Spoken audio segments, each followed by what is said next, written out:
그러니까 이걸 못 빼는 거지. 못 빼는 상황에서 어떻게 이 문제를 극복할까에 대해서 얘네는 생각을 했던 거야. 그리고 우리나라는 희한하게도 향을 못 피는 쪽으로다가 얘기를 해요. 내가 보기에는 그냥 단순 무식한 거죠. 어떤 사람들이 자꾸 그렇게 얘기하는 사람들이 있어. 뭐 향을 안 피워도 마음이 중요한 거 아닙니까?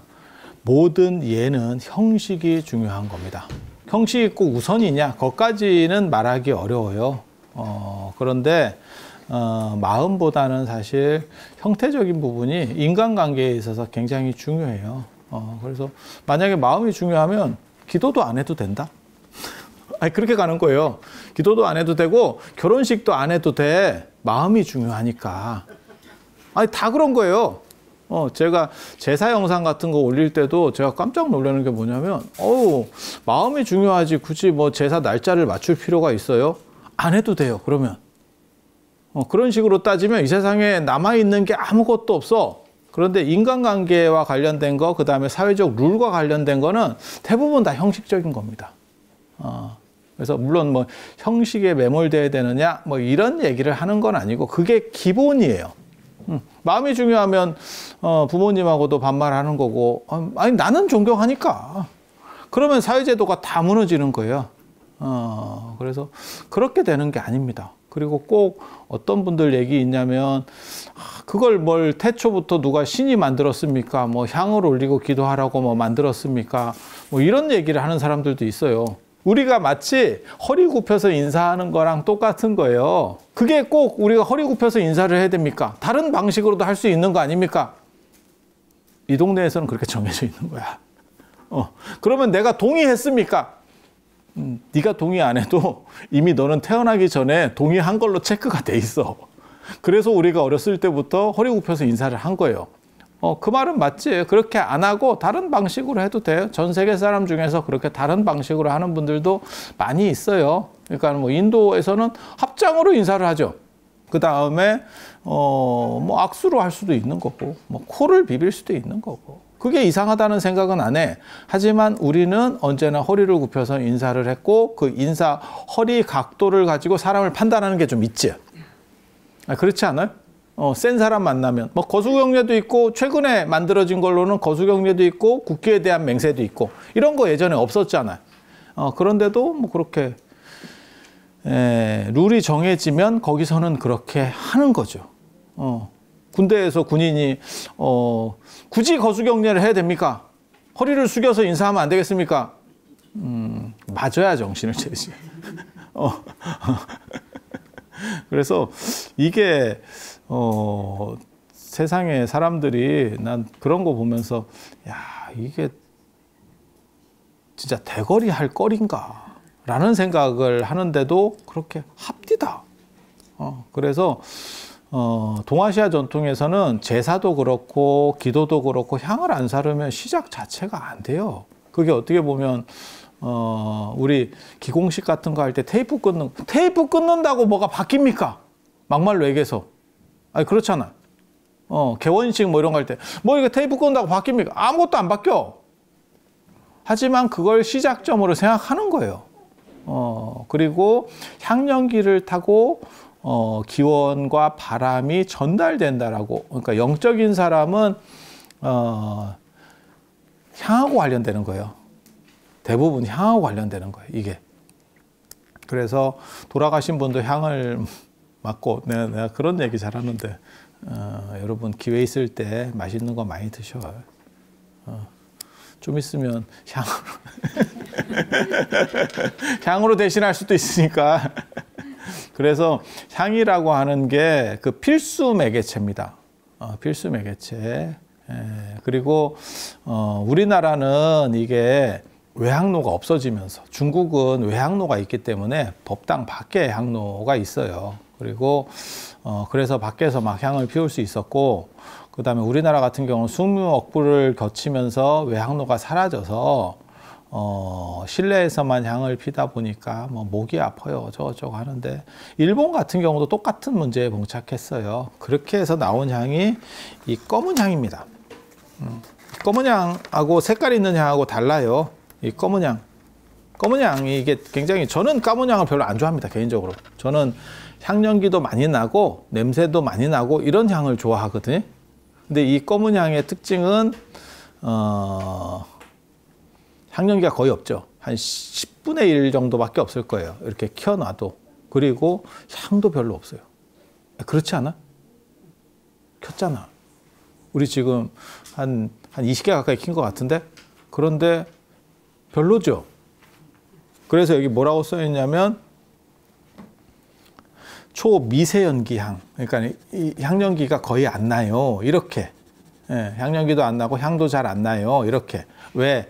일본 사람들 입장에서는 실내에서 향은 키워야 되겠는데 우리랑 비슷한 문제가 벌어진 거예요. 그러니까 한옥일 때는 이 문제가 거의 없었어요. 사실 그냥 요즘 스님들이 이상한 행동들을 하니까 내가 보기에는 좀 억장이 무너지는데, 한옥은 바람이 많이 통해 가지고 그게 뭐 향연기 때문에 목이 아파요. 그건 네가 하기 싫어서 목이 아픈 거야. 그게 바람이 얼마나 잘 통하는데. 예전에 우풍 이런 거 생각해 보셔요. 그냥 네 기분 탓이야, 정확하게 말하면. 그리고 하기가 싫은 거야. 그래서 한옥 같은 경우는 사실 별게 없어요.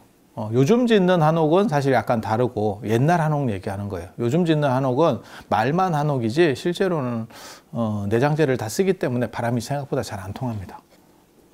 그런데 이제 이런 실내 건물, 그러니까는 이런 식의 건물들이 만들어지면 사실은 바람이 안 통하죠. 그게 맞죠. 단열이라든지 냉난방이 이렇게 차단돼 버리잖아요. 예. 그래서 일본이 먼저 이 문제에 봉착했던 거죠. 그래서 그걸 극복하기 위해서 향을 못 피게 한 게 아니고 향 연기하고 향 자체를 죽인 상품을 만드는 거예요. 그러니까 이걸 못 빼는 거지. 못 빼는 상황에서 어떻게 이 문제를 극복할까에 대해서 얘네는 생각을 했던 거야. 그래서 만든 게 이런 방식을 쓰게 된 거고, 중국은 아직 그 생각이 없으니까 가보면 그냥 지천으로 피는 거고, 지천으로 피는 거고, 그리고 우리나라는 희한하게도 향을 못 피는 쪽으로다가 얘기를 해요. 그러니까 그냥 내가 보기에는 그냥 단순 무식한 거죠. 단순 무식한 거죠. 그러니까 뭐가 중요한 건지를 모르는 거야. 그러니까 결혼식을 하면 번잡합니다. 그랬더니 그럼 결혼식을 없애는 걸로. 야, 그러면 동거잖아. 그게 결혼이 아닌 거 아니야? 그럼 동거 아니냐? 그러면 혼인신고만 하는 걸로.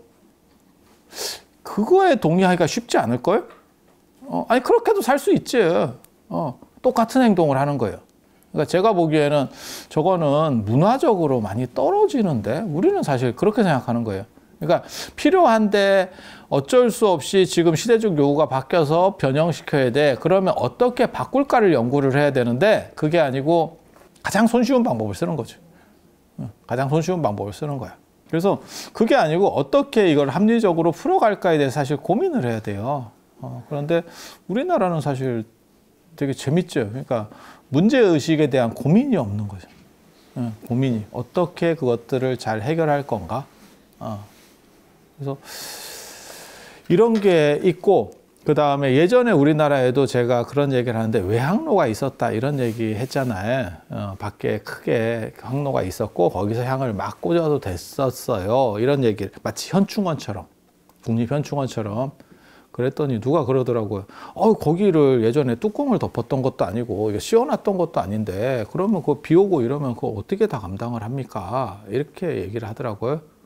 옛날 사람들 할 일 없었어. 그때 치우면 돼. 지금 사람하고 달라. 옛날 사람 할 일 없어. 그리고 중국 가보면 지금도 그렇게 하죠. 그러니까 중국도 이제 귀찮아가지고 나무 뚜껑을 덮는 경우가 있어요, 향로에. 예. 원래는 저런 뚜껑 같은 게 없어. 왜냐하면 향은 연기가 날아가라는 건데 뚜껑을 덮는 게 무식한 거예요. 정확하게 말하면. 근데 비가 오니까 뚜껑을 이렇게 만들어 버린다고. 요즘도 절에 가보면 밖에 이렇게 향로를 만들어 놓는 절들도 있어요. 일본이나 이런 데는 굉장히 많습니다. 그게 굉장히 많이 발전했고, 중국 같은 경우는 아직 뚜껑 안 만들었어. 안 만든 데가 더 많거든요. 그러면 어떻게 하느냐?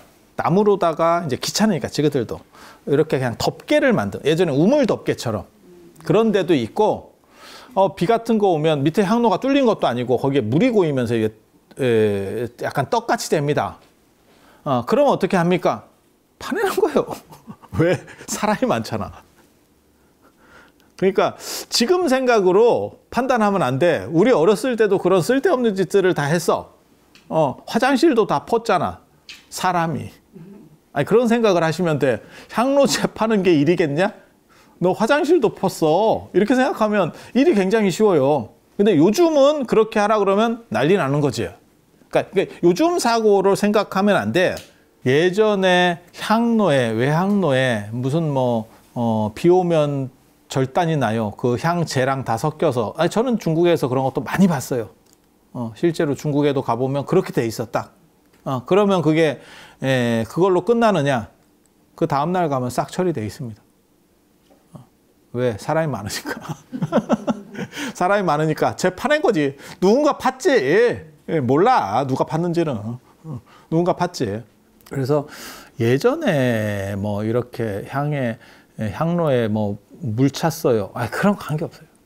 다 처리가 됩니다. 다 처리가 돼. 노동력 많을 때는 노동력으로 다 해. 제가 처음에 군대 갔을 때도 뭐 했는데 삽으로 도로 만들었다. 중장비 한 개도 없는데 삽으로. 삽하고 군인 같고. 그래서 내가 군대에서 그게 얼마나 충격이었는데. 아니, 이게 기계로 만들면 되는데. 우리가 그렇게 옛날 사람도 아니거든요. 여러분도 했었잖아요. 새마을 운동 때.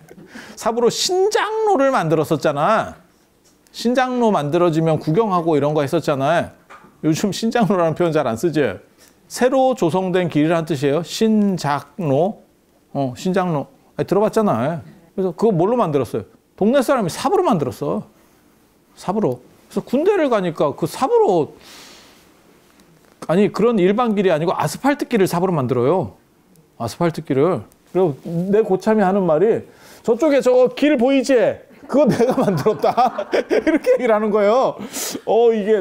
이게 지정신인가 이러고 있었는데, 나중에 90년대 중국에 가니까 걔네는 고속도로를 삽으로 만들고 있더만.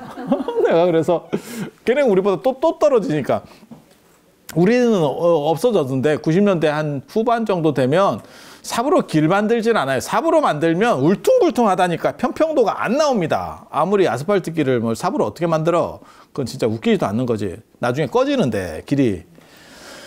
근데 중국은 고속도로를 삽으로 만들고 있더라고. 그게 뭐냐면 왜 쟤네는 중장비를 안 쓸까 관련해서 우리 선생님들하고 토론을 했었거든요. 그때 차 안에서 별로 할 일이 없으니까 야, 저거 뭐요? 이제 이러면서 서로 이제 얘기를 하는데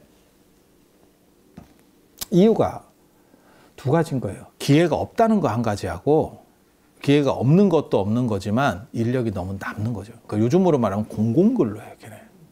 그냥 돈을 줄 수는 없잖아. 먹고 살기 힘든데 정부에서 그냥 줄 수는 없잖아. 삽질이라도 시키는 거예요. 그래서 계속 노동을 창출해내는 거지. 여러분들 어렸을 때만 하더라도 노동 강도가 훨씬 더 강력해도 큰 문제가 없었어요. 지금은 제가 울산에 어저께 있었는데 울산만 같아도 조선소에 한국인들이 거의 없습니다. 그러니까 임금이 높아도 그 조선소 일이라고 하는 게 쇠 같은 걸 움직여야 된다고. 힘들지. 땅 파는 것보다 쇠 움직이는 게 무겁겠지.